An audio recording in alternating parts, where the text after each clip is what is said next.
నమస్తే, welcome to iDream. నేను మీ మాధురి. రేణుకా స్వామి హత్య కేసులో అరెస్ట్ అయిన కన్నడ స్టార్ హీరో దర్శన్ చుట్టూ ఉచ్చు బిగుస్తున్నట్టు కనిపిస్తుంది. ఈ మర్డర్ కేసు విచారణలో అనేక పాత విషయాలు కూడా వెలుగులోకి వస్తున్నాయి. ఇప్పటికే దర్శన్ మేనేజర్ సూసైడ్ చేసుకోవడం సంచలనంగా మారగా మరో మాజీ మేనేజర్ కూడా మిస్ అయినట్టు తెలుస్తోంది. ఇక పలువురు సెలబ్రిటీలు కూడా దర్శన్ కు వ్యతిరేకంగా కామెంట్లు చేస్తున్నారు. గతంలో దర్శన్ చేసిన దుర్మార్గాలను బయట పెడుతున్నారు. చిత్రదుర్గకు చెందిన రేణుకా స్వామి హత్యను ఖండిస్తూ నటుడు దర్శన్ ను కఠినంగా శిక్షించాలని కొన్ని చోట్ల నిరసనలు జరుగుతున్నాయి.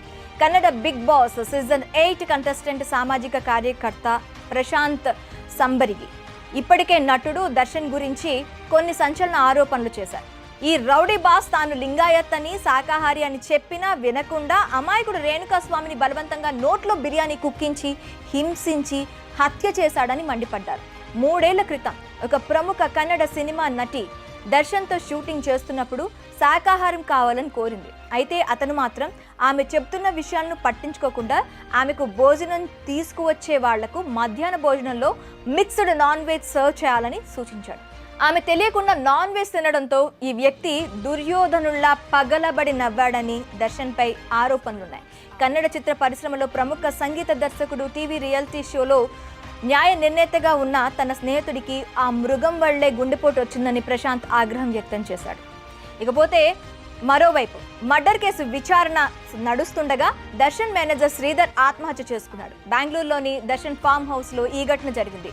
మృతదేహంతో పాటు ఒక సూసైడ్ నోట్, ఒక వీడియో సందేశాన్ని కూడా గుర్తించారు పోలీసులు. ఒంటరితనం వేధించడం వల్లే చనిపోవాలని నిర్ణయించుకున్నట్లు ఆ లేఖలో, వీడియోలో శ్రీధర్ పేర్కొన్నారు. ఇకపోతే ఈ ఘటనపై పోలీసులు దర్యాప్తు ప్రారంభించారు. ఇప్పటికే రేణుకా స్వామి హత్య కేసులో దర్శన్ అరెస్ట్ అయిన తరుణంలో ఈ ఘటన చోటు చేసుకోవడం గమనార్హం. ఇప్పుడు దర్శన్ ప్రస్తుత మేనేజర్ సూసైడ్ అనేక అనుమానాలకు చోటివ్వగా పాత మేనేజర్ మిస్సింగ్ ఘటన కూడా తెరపైకి వచ్చింది. కర్ణాటకలోని గడక్ జిల్లాకు చెందిన మల్లికార్జున్ దర్శన్ వద్ద మేనేజర్ గా పనిచేశారు. దర్శన్ సినిమా షెడ్యూలు, ఇతర పనులను చూసుకునేవాడు. తర్వాత కాలంలో సినిమాలు నిర్మించడం, డిస్ట్రిబ్యూట్ చేయడం వంటివి చేశారు. ఈ క్రమంలో నష్టాల్లోకి జారుకున్నారు. అతడికి అప్పు ఇచ్చిన వారిలో మరో ప్రముఖ నటుడు అర్జున్ సర్జా కూడా ఉన్నారు. మరోవైపు దర్శన్ కు చెందిన 2 కోట్లను అక్రమంగా వినియోగించుకున్నారని తెలుస్తుంది. ఈ పరిస్థితుల మధ్య 2016లో అతడు కనిపించకుండా పోయారు. పోలీసులు అతడి కోసం గాలించినా ఇంతవరకు జాడ దొరకలేదు. ఈ వ్యవహారంలో దర్శన్ కుటుంబం మౌనంగా ఉండటం కూడా పలు అనుమానాలకు తావిచ్చింది. తనకు తెలియకుండానే రెంట్కు తీసుకున్న కారులో రేణుకా స్వామిని చిత్రదుర్గ నుంచి బెంగళూరుకు తీసుకువచ్చిన డ్రైవర్ రవి ఈ ఉచ్చులో ఇరుక్కుపోయాడు. మిగిలిన వారిలో ఎక్కువ మంది బాధితుడిని వేధించే, చిత్రహింస పెట్టడం, మృతదేహాన్ని తరలించడంలో కీలక పాత్రను పోషించేవారే.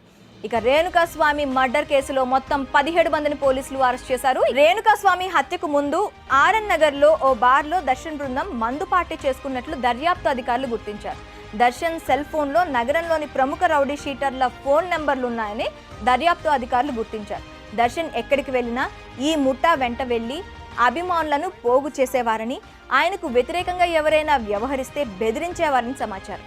ఇకపోతే రేణుకా స్వామిని ఈ నెల 8న సాయంత్రం హత్య చేసిన తర్వాత సాక్ష్యాలను చెరిపేసేందుకు నిందితులు ప్రయత్నించారని పోలీసులు వివరించారు. రాజరాజేశ్వరి నగర్లోని ఒక దుస్తుల దుకాణంలో కొత్త వస్త్రాలు కొనుగోలు చేశారు. హంతకుల్లో 2 లక్ష్మణ, నాగరాజు స్థానికంగా ఉన్న శ్రీ లక్ష్మీ వెంకటేశ్వర గుడికి వెళ్లారు. శవాన్ని పడేశాక ఇతర నిందితులు తమ ఇళ్లకు వెళ్లిపోయారని అధికారులు దర్యాప్తులో తేలింది. అయితే ప్రస్తుత పరిస్థితి చూస్తుంటే మర్డర్ కేసులోంచి దర్శన్ బయటపడే అవకాశాలేవి ప్రస్తుతం అయితే కనిపించడం లేదు.